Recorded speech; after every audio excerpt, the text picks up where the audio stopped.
Hari Om and good morning. Welcome to the online class of Chinmaya Mission College. ഇന്നലെ എനിക്ക് class എടുക്കാൻ ഒത്തില്ല, കാരണം എനിക്ക് ഒന്ന് ഹോസ്പിറ്റലിൽ പോയിട്ട് ഒന്ന് ടെസ്റ്റ് റിപ്പോർട്ട് കിട്ടേണ്ട കാര്യമുണ്ടായിരുന്നു.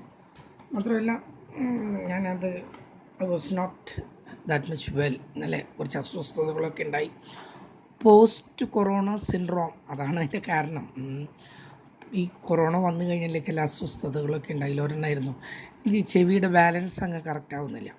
എനിക്ക് ഈ തല ചുറ്റുന്ന പോലെ, ഇങ്ങനെ എന്താ പറയുക, തല ഇങ്ങനെ പെൻഡുലം പോലെ അങ്ങോട്ടും ഇങ്ങോട്ടും കിടന്ന് ആടുന്നത് പോലെയൊക്കെ തോന്നാം. പിന്നെയും വേറെയും ചില പ്രശ്നങ്ങളൊക്കെ ഉണ്ടായിരുന്നു. അപ്പോൾ അതുകൊണ്ട് ഞാനൊന്ന് ഡോക്ടറെ ഒന്ന് കൺസൾട്ട് ചെയ്യാനായിട്ട് പോയി. അങ്ങനെ അതുകൊണ്ട് എന്താണ് ഇടയ്ക്ക് ക്ലാസ് എടുക്കാതിരുന്നത്. അപ്പം നമ്മൾ വീണ്ടും ക്ലാസ് ആരംഭിക്കുകയാണ്. നമ്മൾ കഴിഞ്ഞ ക്ലാസ്സിൽ കണ്ടത് റിഗ്രഷൻ അനലൈസിസ് ആണ്. നമ്മൾ കഴിഞ്ഞ ദിവസം കണ്ടത് അതിൻ്റെ എല്ലാം ഞാൻ ഇന്നലെ തീർത്തിരുന്നു, കഴിഞ്ഞ ക്ലാസ്സിൽ തീർത്തിരുന്നു. ഇനി നമുക്ക് ആക്ച്വലി തുടങ്ങേണ്ടത് പ്രോബബിലിറ്റി ആയിരുന്നു, പക്ഷേ നിങ്ങളുടെ സിലബസ് പ്രകാരം ഇനി തുടങ്ങേണ്ടത് ടൈം സീരീസ് അനാലിസിസ്. ഈ രണ്ട് ചാപ്റ്ററുകൾ, ടൈം സീരീസ് അനാലിസിസും ഇൻഡെക്സ് നമ്പർ, ഈ രണ്ട് ചാപ്റ്റേഴ്സും ഈ നിങ്ങൾ പഠിക്കുന്നതിന് മുമ്പുള്ള ബാച്ച് വരെ അവരത് ഫസ്റ്റ് ഇയറിൽ പഠിക്കുക.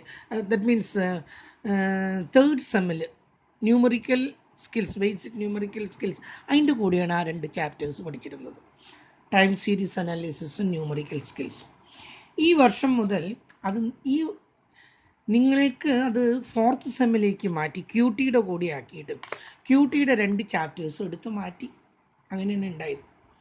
ടെസ്റ്റിംഗ് ഓഫ് ഹൈപ്പോത്തിസിസ് കൊണ്ട് വളരെ ഇമ്പോർട്ടൻ്റ് ആയിട്ടുള്ളൊരു ചാപ്റ്റർ ഉണ്ടായിരുന്നു, അതെടുത്ത് മാറ്റി. എനിക്ക് തോന്നുന്നത് അത് നിങ്ങൾ ഫിഫ്ത്ത് സെമ്മിൽ നിങ്ങൾ പഠിക്കേണ്ടി വരുന്നു എന്ന് എനിക്ക് തോന്നുന്നു.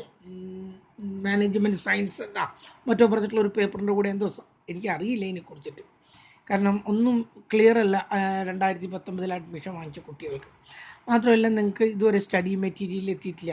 അപ്പോൾ എന്തൊക്കെയാണ് ഈ ടൈം സീരീസ് അനാലിസിസിൽ എടുക്കേണ്ടതെന്ന് ചോദിച്ചാൽ നോബഡി നോസ് സോ ഫാർ. ഇതുവരെ ആർക്കും അറിയില്ല അത് എന്താണ് ടൈം സീരീസ് അനാലിസിസിൽ എന്താണ് എടുക്കേണ്ടത് എന്നുള്ളതിനെക്കുറിച്ച് അറിയില്ല. എന്തായാലും ഞാൻ ടൈം സീരീസ് അനാലിസിസ് ഇപ്പം ഞാൻ തുടങ്ങാതെ ഇപ്പം ഞാൻ പ്രോബബിലിറ്റിയിലേക്ക് കടന്ന മറ്റ് ടീച്ചേഴ്സ് എങ്ങനെയാണെന്ന് എനിക്ക് അറിയാത്തത് കൊണ്ട് ഞാൻ തീരുമാനിച്ചു ഇത് ടൈം സീരീസ് അനാലിസിസിലേക്ക് തന്നെ കടക്കാൻ ഞാൻ തീരുമാനിച്ചു. അപ്പോൾ ടൈം സീരീസ് അനാലിസിസ് ആണ് നമ്മൾ എടുക്കാൻ പോകുന്നത്. Analysis of the time series അടുത്ത ചാപ്റ്റർ ആയിട്ടാണ് നമ്മളിത് കാണുന്നത്. See, we are living in a dynamic world. Everything is being changed. എല്ലാം മാറിക്കൊണ്ടിരിക്കുക. We cannot say in the next moment what will happen. അടുത്ത നിമിഷത്തിൽ എന്ത് സംഭവിക്കുന്നു എന്നുള്ളത് ആർക്കും മുൻകൂട്ടി പറയാൻ പറ്റാത്ത. Prediction is not at all possible present day. നമ്മളൊന്നും പ്രതീക്ഷിച്ചിരുന്നില്ല. കഴിഞ്ഞ വർഷം ഇതേ സമയത്ത് നമ്മളാരും പ്രതീക്ഷിച്ചിട്ടില്ല. നിങ്ങളൊക്കെ ക്ലാസ്സുകളിൽ വന്നിരിക്കുകയായിരുന്നു കഴിഞ്ഞ വർഷം ഈ സമയത്ത്. അന്നാരെങ്കിലും പ്രതീക്ഷിച്ചിട്ടുണ്ടോ നിങ്ങൾ അടുത്ത വർഷം വീട്ടിലാണ് ഇരിക്കുക, വീട്ടിലിരുന്ന് ഓൺലൈൻ ക്ലാസ് എന്ന് കേട്ടിട്ട് പോലും ഇല്ലാത്തൊരു കാലഘട്ടത്തിലായിരുന്നു നമ്മൾ. മാത്രമല്ല ക്ലാസ് ഇല്ലാത്തൊരവസ്ഥ.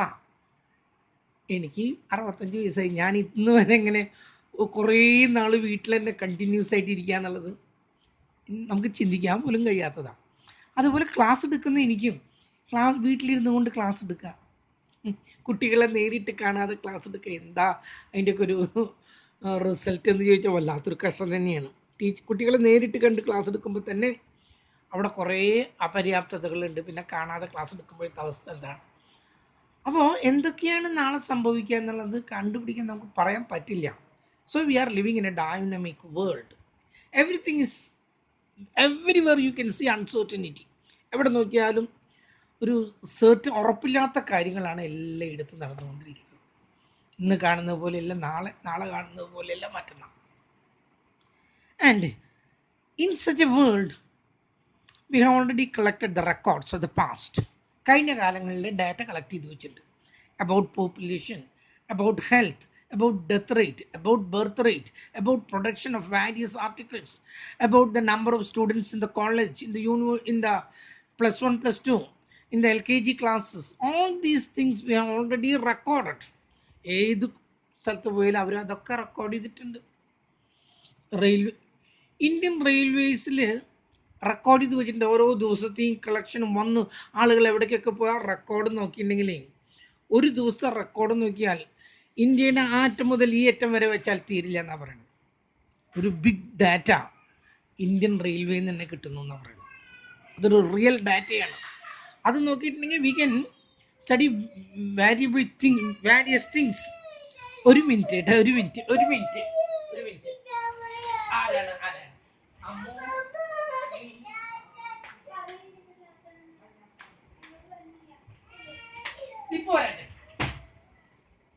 അതിനെ ഓടി മോൻ വന്നതാ, അവനൊരു കംപ്ലൈൻറ്റും കൊണ്ടെത്തിയതാ, മോളുടെ മോൻ കേട്ടല്ലോ.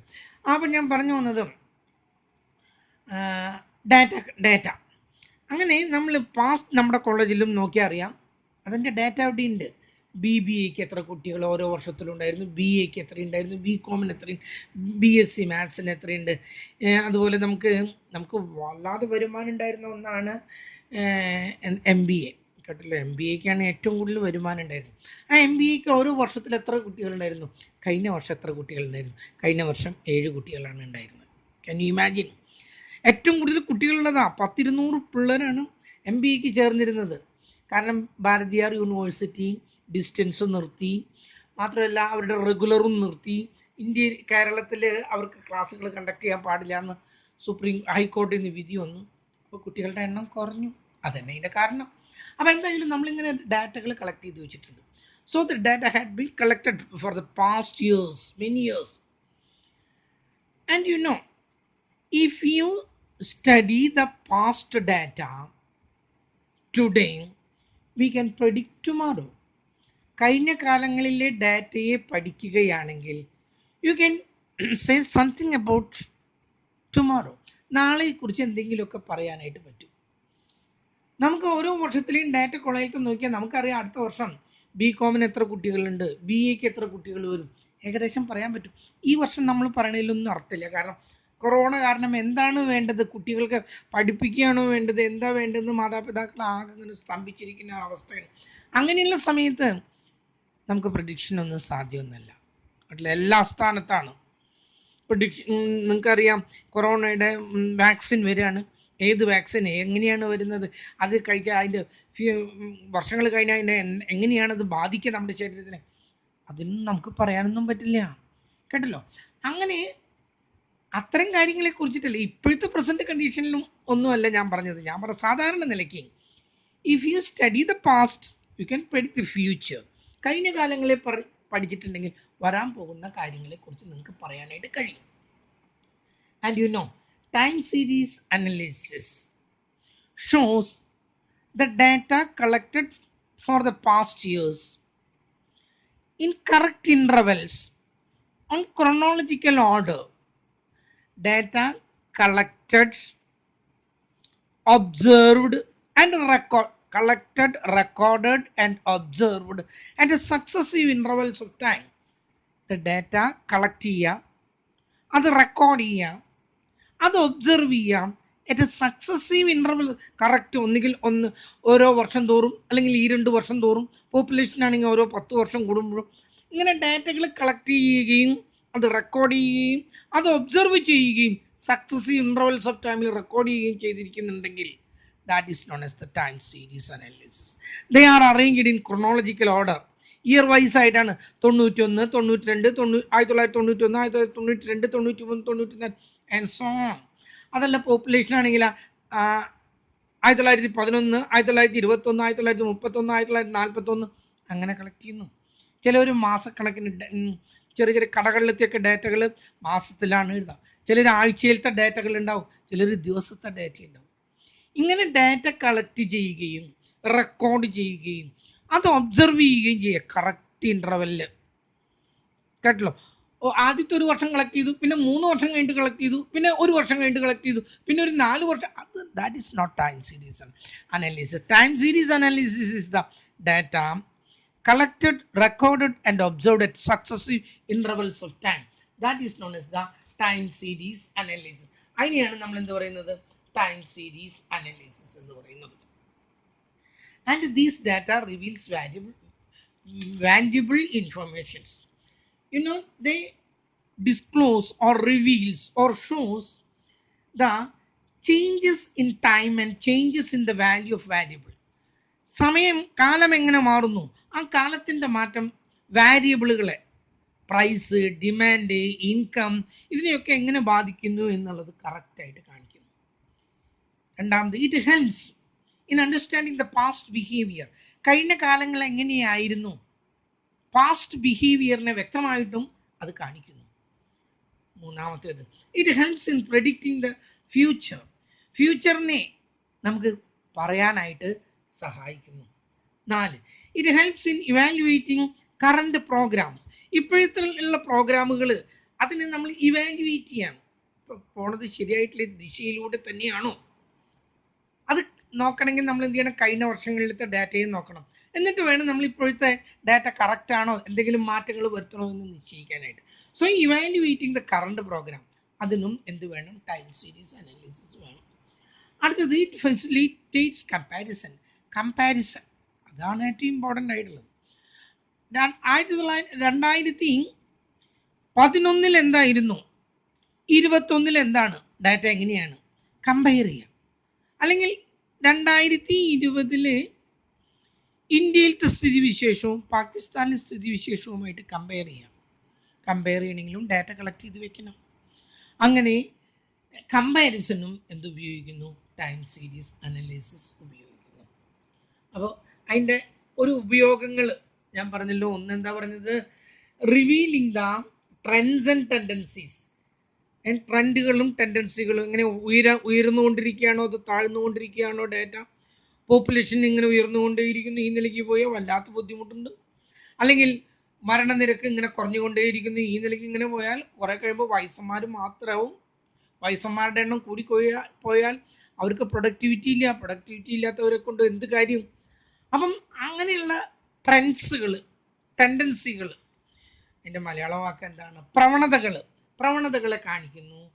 പിന്നെന്താ രണ്ടാമത് പറഞ്ഞത്, it helps in understanding the past behaviour. കഴിഞ്ഞ കാലത്തെ ബിഹേവിയറുകൾ അത് കാണിച്ചു തരുന്നു. മൂന്നാമത് പറഞ്ഞത്, ഇറ്റ് ഹെൽപ്സ് ഇൻ പ്രഡിക്ഷൻ, നമുക്ക് ഭാവി പ്രവചിക്കാനായിട്ട് സഹായിക്കുന്നു. നാലാമത്തേത്, ഇവാലുവേറ്റിംഗ് കറണ്ട് പ്രോഗ്രാംസ്. കറണ്ട് പ്രോഗ്രാമുകളെ, ആക്ച്വൽ പ്രോഗ്രാമുകളെ നമുക്ക് ഇപ്പം തന്നെ നമ്മൾ ഉദ്ദേശിച്ച എക്സ്പെക്റ്റഡ് പെർഫോമൻസ് ഉണ്ടോ, ഇല്ലെങ്കിൽ അതിൻ്റെ കാരണങ്ങൾ എന്തൊക്കെയാണ്, നമ്മൾ അതിന് എന്തെല്ലാം മാറ്റങ്ങൾ വരുത്തണം, ഇതറിയണമെങ്കിലും ടൈം സീരീസ് അനാലിസിസ് വേണം. ലാസ്റ്റ് വൺ, കമ്പാരിസണും ടൈം സീരീസ് അനാലിസിസ് സഹായിക്കുന്നു. ഇനി നമ്മൾ കാണുന്നത്, what are the components of the time series analysis. ഏതൊക്കെയാണ് ടൈം സീരീസ് അനാലിസിസിൻ്റെ കോമ്പോണൻറ്റുകൾ എന്നാണ് നമുക്ക് അറിയേണ്ടത്. ഇറ്റ് ഹാസ് 4 components, 4 ഘടകങ്ങളാണുള്ളത്. First one is known as the, first one is the secular trend. ഇത് വായിക്കാൻ പറ്റുന്നുണ്ടോ, ഇത് വായിക്കാൻ പറ്റുന്നു.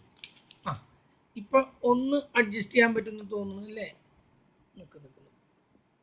സെക്കുലാർ ട്രെൻഡ്, ഇതാണ് ഒന്നാമത്തേത്. രണ്ടാമത്തേത് സീസണൽ വാരിയേഷൻ. ഞാൻ മറ്റേ പേന എടുക്കണം. 3 സൈക്ലിക്കൽ വാരിയേഷൻ. ഞാൻ ഇത് പ്രോബ്ലം അല്ലല്ലോ, അതുകൊണ്ടാണ് ഞാൻ ഈ പേന ഉപയോഗിച്ച് എഴുതിയത്. Cyclical variation. 4 irregular variation. ഇതാണ് 4 തരത്തിലുള്ള കോമ്പോണൻസുകൾ. ഇറഗുലാർ വാരിയേഷൻ ശ്രദ്ധിക്കും. അപ്പം what are the components of the time series analysis, എല്ലാ ക്വസ്റ്റ്യൻ പേപ്പറിലും കാണും കേട്ടല്ലോ. അതിൽ ഒന്നെന്താണ്, one is secular trend, second one is seasonal variation, third one cyclical variation, fourth one irregular variation. ഇത് ഒരു 2 മാർക്കിൻ്റെ ക്വസ്റ്റ്യനാണ് ഇപ്പോൾ ഈ പറഞ്ഞത്. ഇനി ഇതിൽ ഓരോന്നും ഒരു മാർക്കിൻ്റെ ക്വസ്റ്റ്യനായിട്ടോ അല്ലെങ്കിൽ 2 മാർക്കിൻ്റെ ക്വസ്റ്റ്യനായിട്ടോ ഓരോന്നും ഒറ്റയ്ക്ക് ചോദിക്കും. ആദ്യം നമുക്ക് സെക്കുലാർ ട്രെൻഡ് എന്താണെന്ന് നോക്കാം. Secular trend is the basic tendency of the data either to increase or decrease for a long period of time. Secular trend is the basic tendency of the data either to increase for a long period or to decrease for a long period. കുറേ കാലം ഉയർന്നുകൊണ്ടേയിരിക്കുന്നു അല്ലെങ്കിൽ താഴ്ന്നുകൊണ്ടേയിരിക്കുന്നു data, അതിനെയാണ് നമ്മൾ എന്താ പറയുന്നത്, secular trend. Here the time, that is very important. The long period, In certain cases that may be 50 or 60 years. പോപ്പുലേഷൻ്റെ കാര്യമാണ് എടുക്കുന്നതെങ്കിൽ ഓരോ 10 വർഷത്തിലാണ്. അപ്പോൾ ഒരു 100 വർഷം കൂടുമ്പോൾ 10 ഡാറ്റയാണ് നമ്മുടെ കയ്യിൽ വരുന്നത്. കാരണം ഓരോ 10 വർഷം കൂടുമ്പോഴാണ് പോപ്പുലേഷൻ എടുക്കുന്നത്. നമ്മുടെ ഇവിടുത്തെ സെൻസസ് എടുക്കുന്നത് ഓരോ 10 വർഷം കൂടുമ്പോഴാണ്. അവിടെ പോപ്പുലേഷൻ എന്ന് പറഞ്ഞാൽ 100 വർഷം ആകുമ്പോഴേ ഒരു 10 ഡാറ്റ കിട്ടുള്ളൂ. ആ സമയത്ത് ഈ കച്ചവടക്കാരുടെയൊക്കെ ഇതൊക്കെ പറയണമെങ്കിൽ their data 10 or 12 years that can be considered as a long period. Okay. Exposing germs on a pot. ഈ പാത്രങ്ങളിലെ ലബോറട്ടറികളിലൊക്കെ ഈ ജേംസിനെയും അതുപോലെ ബാക്ടീരിയകളൊക്കെ തുറന്നു വെച്ചിരിക്കും. അതിൽ എത്ര എണ്ണം സർവൈവ് ചെയ്യും, എത്ര എണ്ണം നശിച്ചു പോകും. അവിടെ ലോങ് പീരീഡ് എന്ന് പറഞ്ഞാൽ 1 മിനിറ്റ്. കാരണം അത് 60 സെക്കൻഡ്സാണ്. ഓരോ സെക്കൻഡിലും ഇവ നശിച്ചുകൊണ്ടിരിക്കുകയാണ്. അപ്പം അവിടെ സർവൈവ് ചെയ്യുന്ന 1 മിനിറ്റ് കഴിഞ്ഞിട്ടും സർവൈവ് ചെയ്യുന്ന എണ്ണം എന്ന് പറഞ്ഞാൽ that is A long period. 60 സെക്കൻഡാണ്. അപ്പം ആ കേസിൽ 1 മിനിറ്റ് ലോങ് പീരീഡാണ്. പോപ്പുലേഷൻ്റെ കേസിൽ 100 years is considered to be a long period. കേട്ടല്ലോ. അപ്പോൾ ഓരോ ഡാറ്റയ്ക്ക് അനുസരിച്ചിട്ടാണ് ലോങ് ടൈം എന്ന ആ വാക്കിന് നമ്മൾ ഇമ്പോർട്ടൻസ് കൊടുക്കുന്നത്. So either to increase or decrease, ഉയർന്നുകൊണ്ടേയിരിക്കണം, പിന്നെ താഴാൻ പാടില്ല, അല്ലെങ്കിൽ താഴ്ന്നുകൊണ്ടേയിരിക്കണം. For example, here you know employment opportunity or employability, that's a serious problem. And you know the number of unemployees are increasing day by day. ഓരോ ദിവസം ആളുകളുടെ എണ്ണം കൂടിക്കൊണ്ടിരിക്കുക. ഇപ്പോഴാണെങ്കിൽ കൊറോണ കാരണം കുറേ ആളുകൾ ദുബായിൽ നിന്നൊക്കെ ഇങ്ങോട്ട് മടങ്ങി വന്ന് ഉള്ളവർക്ക് തന്നെ ഇവിടെ ജോലിയില്ല. അതിങ്ങനെ ഉയർന്നുകൊണ്ടേയിരിക്കുന്നു. Population problem. പോപ്പുലേഷൻ ഇന്ന് വരെ ആണും പെണ്ണുള്ളിടത്തോളം പോപ്പുലേഷൻ കുറയൊന്നുമില്ല. അങ്ങനെയൊന്നും പ്രതീക്ഷിക്കേണ്ട നിങ്ങൾ. കേട്ടല്ലോ. അതിങ്ങനെ ഉയർന്നുകൊണ്ടേയിരിക്കുന്നു. ഇവിടുത്തെ ഫുഡ് പ്രോബ്ലം ഉയർന്നുകൊണ്ടേയിരിക്കുന്നു. ഷെൽട്ടർ, വീടിൻ്റെ പ്രശ്നം. ഓരോ വർഷം പുതിയ പുതിയ വീടുകൾ ഇങ്ങനെ വെച്ചുകൊണ്ടേയിരിക്കുകയാണ്. എണ്ണം കൂടിക്കൊണ്ടേയിരിക്കുന്നു. Death rate കുറഞ്ഞുകൊണ്ടേയിരിക്കുകയാണ്. കാരണം എന്താ? സയൻസിൻ്റെയും ടെക്നോളജിയുടെയും ഡെവലപ്മെൻറ്റിൻ്റെ കുറഞ്ഞുകൊണ്ടേയിരിക്കുകയാണ്. അപ്പോൾ ഒന്നുകിൽ കൂടിക്കൊണ്ടേയിരിക്കുക അല്ലെങ്കിൽ കുറഞ്ഞുകൊണ്ടേയിരിക്കുക കുറേ കാലത്തേക്ക്. അതിനെയാണ് നമ്മൾ എന്ത് പറയുന്നത്? സെക്കുലാർ ട്രെൻഡ് എന്ന് പറയുന്നത്. And the main reason, the chief cause of this secular trend is population growth and technological changes. Population growth ആണ് ഒരു സെക്കുലർ ട്രെൻഡിൻ്റെ മുഖ്യമായ കാരണം. പോപ്പുലേഷൻ ഇങ്ങനെ വളരുന്നതുകൊണ്ടാണ് ഫുഡ് പ്രോബ്ലം ഉണ്ടാവുന്നത്, ഷെൽട്ടർ പ്രോബ്ലം ഉണ്ടാവുന്നത്, എംപ്ലോയ്മെൻറ്റ് പ്രോബ്ലം ഉണ്ടാവുന്നത്. എല്ലാ പ്രോബ്ലത്തിൻ്റെയും ബേസിക് റീസൺ പോപ്പുലേഷനാണ്. ഓക്കെ. ഈ പോപ്പുലേഷൻ വർദ്ധിക്കുന്നതുകൊണ്ടാണ് എല്ലാ കാര്യങ്ങളും ഉണ്ടാകുന്നത്. അത് മാത്രമല്ല, ടെക്നോളജിക്കൽ ചേഞ്ചസ് എന്ന് പറഞ്ഞാൽ ഞാൻ പറഞ്ഞിട്ടുണ്ട്.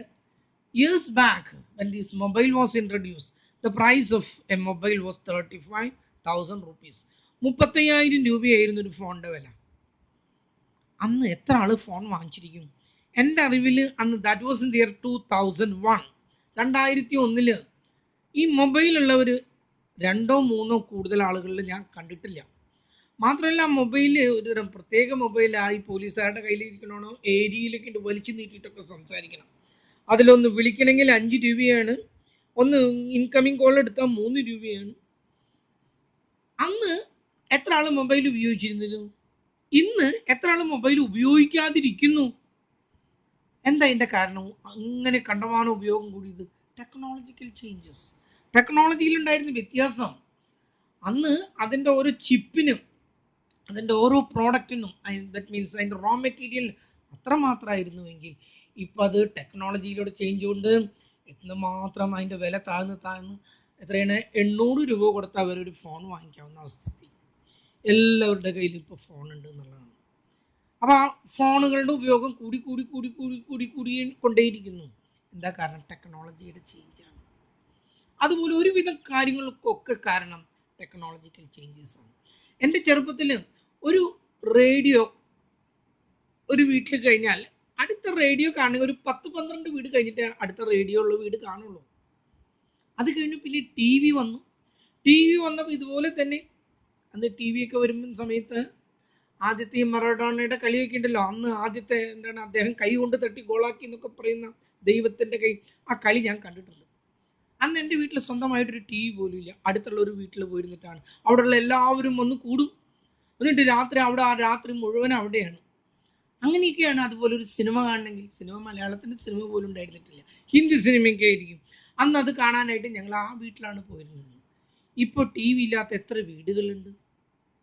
അപ്പോൾ എന്താ കാരണം? ആളുകൾക്ക് ഇങ്ങനെ പെട്ടെന്ന് പെട്ടെന്ന് വാങ്ങിക്കാൻ പറ്റുന്നതിൻ്റെ കാരണം എന്താ?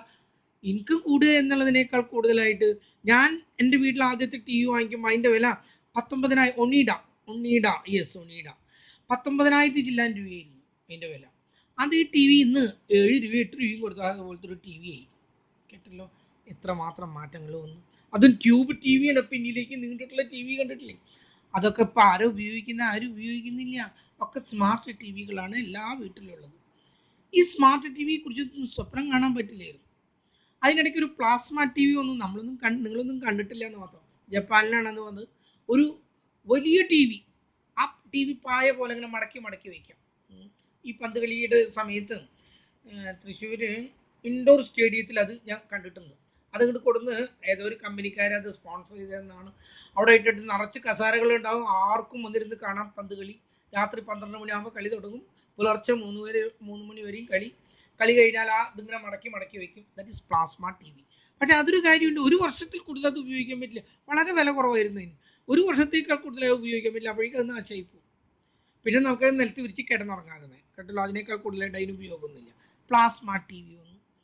പിന്നെ എന്നാലും നമ്മുടെ ട്യൂബ് ടി വി, പിന്നിലേക്ക് നീണ്ട ടി വി ആയിരുന്നു കുറേ കാലം പിടിച്ചു നിന്നത്. അത് കഴിഞ്ഞിട്ടാണ് ഇപ്പോഴത്തെ ടി വി ഒക്കെ വന്നത്, സ്മാർട്ട് ടി വി ഒക്കെ ഇപ്പോൾ വന്നതാണ്. അപ്പോൾ ടെക്നോളജിയുടെ ചേഞ്ച് കൊണ്ട് കൂടുതൽ ആളുകൾക്ക് അത് അഫോർഡ് ചെയ്യാൻ പറ്റുന്നൊരു സൗകര്യം ഉണ്ടായത് ഈ ടെക്നോളജിക്കൽ ചേഞ്ചിലൂടെ വില താഴ്ന്ന് വന്നതുകൊണ്ട്.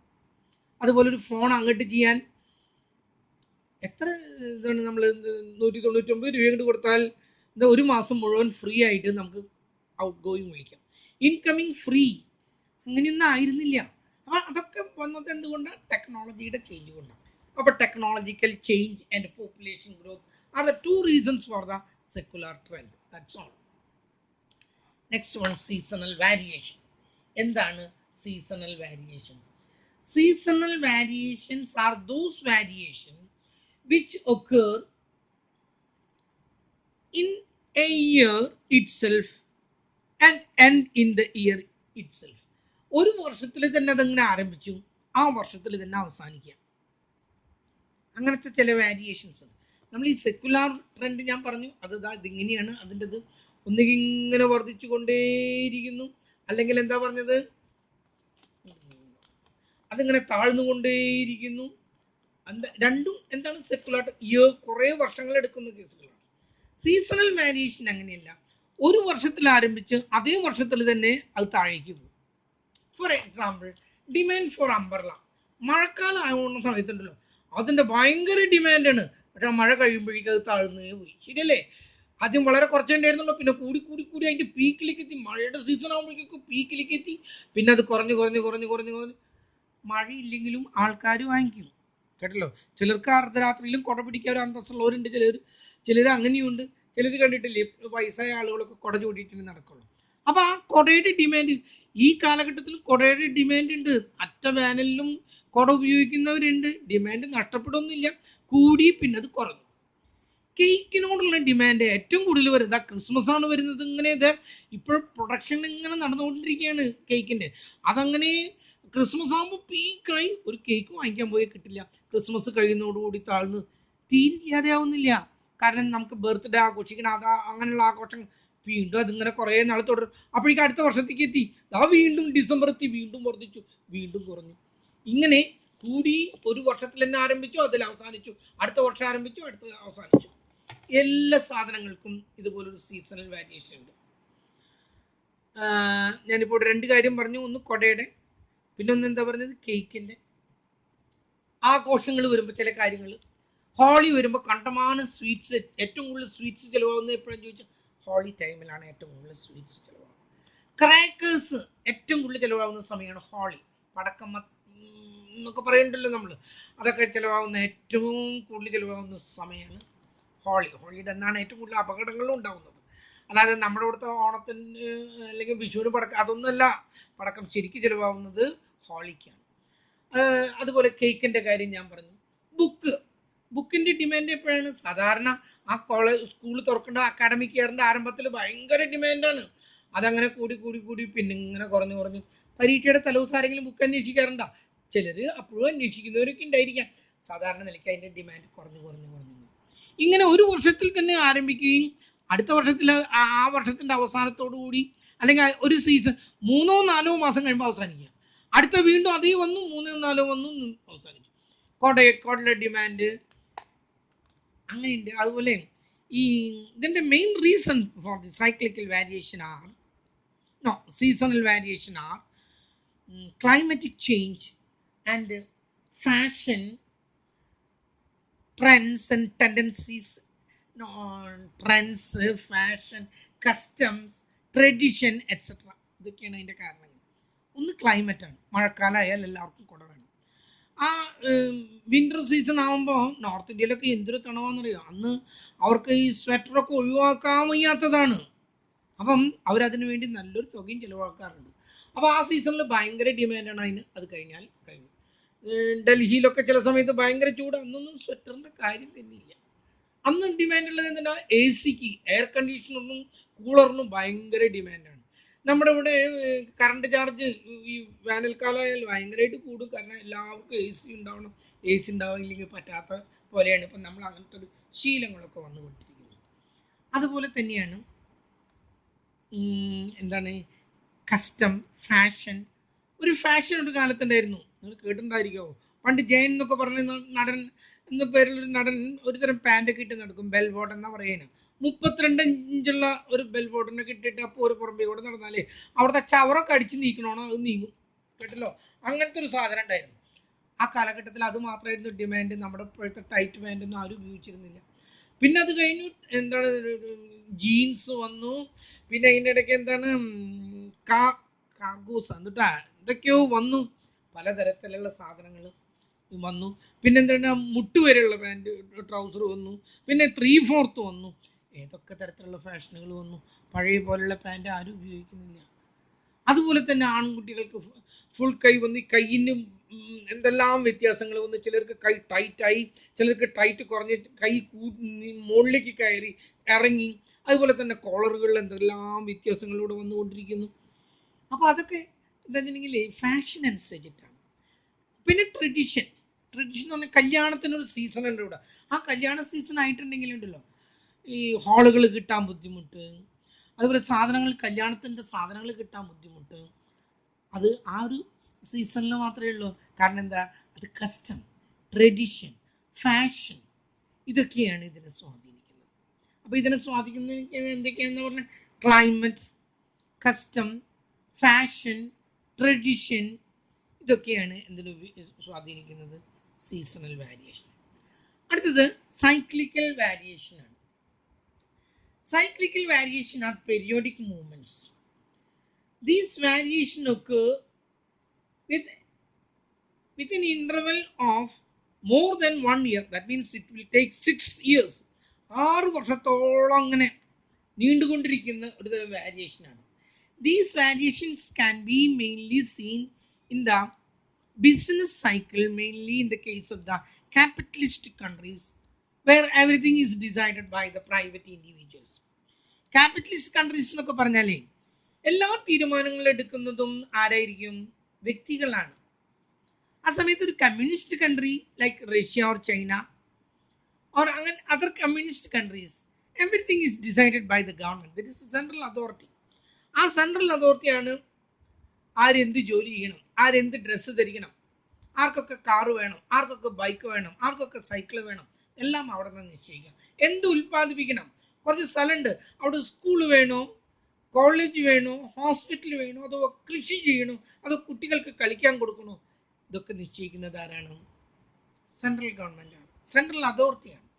ആ സമയത്ത് ക്യാപിറ്റലിസ്റ്റ് കൺട്രീസിൽ അങ്ങനെയല്ല, വ്യക്തികളാണ്. ഏറ്റവും കൂടുതൽ പ്രോഫിറ്റ് കിട്ടുന്നത് കാര്യം ചെയ്യാം. ഏറ്റവും കൂടുതൽ പ്രോഫിറ്റ് കിട്ടുന്നത് എഞ്ചിനീയറിംഗ് കോളേജുകളും മെഡിക്കൽ കോളേജാണ്. എന്നാൽ ഒരു എഞ്ചിനീയറിംഗ് കോളേജ് അങ്ങോട്ട് പഠിക്കാം, എന്നിട്ട് ആളുകളെ അങ്ങോട്ട് കഴുത്തിറക്കാം. മെഡിക്കൽ കോളേജ് മെഡിക്കൽ അല്ല, മെഡിക്കൽ കോളേജ്. മേടിക്കാൻ വേണ്ടി മാത്രമാണ് ലക്ഷക്കണക്കിന് രൂപ കുട്ടികളുടെ കയ്യിൽ നിന്ന് വാങ്ങിച്ച് അവരെ ഡോക്ടറാക്കി കഴിഞ്ഞാൽ അവർ പിന്നെ ആളുകളെ പിഴിയാതെ ഇരിക്കുമോ? നമ്മൾ ഹോസ്പിറ്റലിൽ ചെല്ലുമ്പോഴേക്കും അവരെഴുതും സ്കാനിങ്, പിന്നെന്താണ് സകല ടെസ്റ്റുകൾ എഴുതുന്നത് എന്തിനാ? അവരുടെ കയ്യിൽ നിന്ന് അതുപോലെ കാശ് വാങ്ങിച്ചിട്ടാണ് അവർ ഡോക്ടറായിട്ടുള്ളത്. അപ്പോൾ ഏറ്റവും നല്ല ബിസിനസ് എന്താ? അതാണ്. അപ്പോൾ അവരത് കുറേ സ്ഥാപിച്ചു. അങ്ങനെ കുറേ കഴിഞ്ഞപ്പോൾ മനസ്സിലായി എഞ്ചിനീയറിംഗ് കോളേജിലൊന്നും കുട്ടികളില്ല.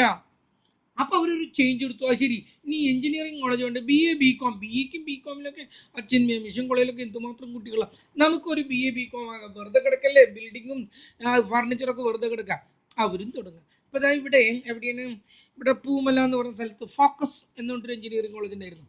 അതിപ്പം മാറ്റി എഡ്യൂസിറ്റി, അതായത് നിങ്ങളുടെ BCom ഒക്കെ പഠിപ്പിക്കുന്ന ഒരു കോളേജായി മാറിക്കൊണ്ടിരിക്കുകയാണ്. അപ്പം കാശ് എന്തിലാണോ കിട്ടുന്നത് അതിലേക്ക് ഇൻവെസ്റ്റ് ചെയ്യുക. അതാണ് പ്രൈവറ്റിൻ്റെ ഈ വ്യക്തികൾക്ക് ഇമ്പോർട്ടൻസ് കൊടുക്കുമ്പോഴുള്ളത്. അതാണ് അമേരിക്കയിലൊക്കെ നടക്കുന്നത്. അതുകൊണ്ട് എന്ത് സംഭവിക്കുന്നു? ആരും നിയന്ത്രിക്കാനില്ല അവിടെ. അങ്ങനെ വരുമ്പോൾ ഓവർ പ്രൊഡക്ഷൻ ഉണ്ടാകുന്നു. ഓവർ പ്രൊഡക്ഷനിലൂടെ ഇക്കോണമി ആകെ തകർന്ന് തരിപ്പണാവും ചില സമയത്ത്. അപ്പം ഇറ്റ് ഈസ് 4 phases. ഇതിന് 4 ഘട്ടങ്ങളാണുള്ളത്. 4 ഘട്ടങ്ങൾ എന്ന് പറഞ്ഞാൽ, ഒന്ന്, ആദ്യത്തെ ഘട്ടം പ്രോസ്പെരിറ്റി. ഇക്കോണമി ഇതങ്ങനെ മുകളിലേക്ക് പോയിക്കൊണ്ടിരിക്കുകയാണ്, നല്ലപോലെ ഫ്ലറിഷ് ചെയ്തുകൊണ്ടിരിക്കുക. പ്രോസ്പെരിറ്റി അങ്ങനെ വന്ന് അതതിൻ്റെ മാക്സിമത്തിലേക്ക് എത്തുന്നു. മാക്സിമത്തിലേക്ക് എത്തുമ്പോൾ ഈ പ്രോസ്പെരിറ്റിന്ന് ഞാൻ ഇവിടെയാണ് ഈ പ്രോസ്പെരിറ്റി കേട്ടോ. ഇതാ പ്രോസ്പെരിറ്റിയിൽ കിടക്കാണ്. പ്രോസ്പെരിറ്റിയിൽ കുറച്ച് നാൾ കഴിയുമ്പോൾ ഓവർ പ്രൊഡക്ഷനായി ആളുകൾക്കൊക്കെ തൊഴിൽ, ഓവർ പ്രൊഡക്ഷൻ എന്ന് പറഞ്ഞാൽ പ്രൊഡക്ഷൻ കൂടിപ്പോയി, പിന്നെ ആളുകൾക്ക് തൊഴിൽ നഷ്ടപ്പെട്ടു തുടങ്ങും. അത് താഴേക്ക് ഇങ്ങനെ വരും. ഇതിനെ പറയുന്ന പേരാണ് റിസഷൻ. ഇതിനെ പറയുന്ന പേര് റിസഷൻ എന്ന് പറയുന്നു. ആ റിസഷൻ ഇങ്ങനെ വന്ന് ഇവിടെ വരുന്നു. ഇവിടെ വരുമ്പോൾ നമ്മൾ പറയും ഡിപ്രഷൻ.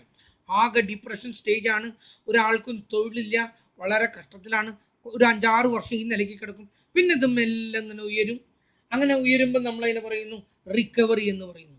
ഇതാണ് 4 സ്റ്റേജുകൾ. റിക്കവറി വന്ന് വീണ്ടും എങ്ങോട്ടാ എത്തുന്നത്? പ്രോസ്പെരിറ്റിയിലേക്ക് എത്തുന്നു. പ്രോസ്പെരിറ്റിയിൽ നിന്ന് വീണ്ടും കുറച്ച് കഴിയുമ്പോൾ എങ്ങോട്ട് പോകുന്നു? അത് പ്രോസ്പെരിറ്റി കഴിഞ്ഞു വീണ്ടും താഴേക്ക് പോകുന്ന റിസഷൻ. ഇതൊരു 6 വർഷം നിൽക്കും. ഈ പ്രോസ്പെരിറ്റിയിലേക്ക് എത്തി കുറച്ച് നാൾ അവിടെ നിന്നും ഒരു 5-6 വർഷം കൊണ്ട് ആ റിസഷൻ ഡിപ്രഷനിലെത്തി. ഇവിടെ ഒരു 6 വർഷം കിടക്കും, 6-ൽ കൂടുതൽ വർഷങ്ങൾ. പിന്നെ അത് മെല്ലെ രക്ഷപ്പെടും. ഇതിങ്ങനെ നടക്കും. ഇത് ക്യാപിറ്റലിസ്റ്റ് കൺട്രീസിലൊരു പ്രത്യേകത. നമ്മുടെ നാട്ടിലൊന്നും അങ്ങനെ നടക്കില്ല. കാരണം എല്ലാം വ്യക്തികളൊന്നല്ല, കുറേ കാര്യങ്ങളൊക്കെ ഗവൺമെൻറ്റാണ് നിശ്ചയിക്കുക. കേട്ടല്ലോ? അങ്ങനെ ഇതിങ്ങനെ പോയിക്കൊണ്ടിരിക്കുമ്പോൾ ഇത് ഇവിടേക്ക് എത്തുമ്പോഴല്ലോ എക്കോണമി അങ്ങ് തകർന്ന് തരിപ്പണായി. പിന്നെ ഇവിടെ എത്തുമ്പോൾ ആളുകളുടെ കയ്യിൽ നിറച്ച് പൈസയാണ്. അങ്ങനെ കുറഞ്ഞു. ഇവിടെ എത്തുമ്പോഴാ ആളുകളുടെ കയ്യിൽ പൈസ ഇല്ല.